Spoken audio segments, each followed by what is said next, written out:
আসসালামু আলাইকুম। কী অবস্থা সবার? আশা করি সবাই ভালো আছেন। সিরাজগঞ্জ খামার পয়েন্ট থেকে মোহাম্মদ সেলিম রেজা ভাইয়াকে অনেক ধন্যবাদ। অনেক যত্ন সহকারে ডিমটি পাঠাইছে। আল্লাহর রহমতে ডিম এদিক ওদিক হয় নাই। 100 পিস টাইগার মুরগির ডিম অর্ডার করছিলাম, দেখি যে 150 পিস কোয়েল আর ফার্মি অর্ডার করছিলাম 20 পিস, মানে এটা মুরগিতে বসার জন্য।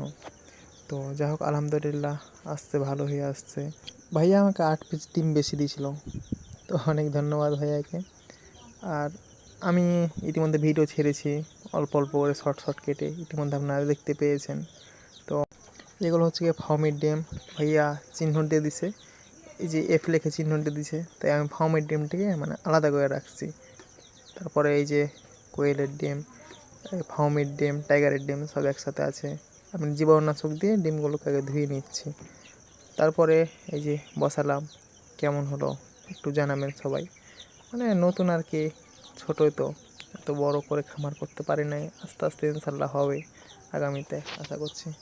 তো সবাই আমার ভিডিও দেখে কেমন লাগলো সবাই একটু জানেন। আসসালামু আলাইকুম।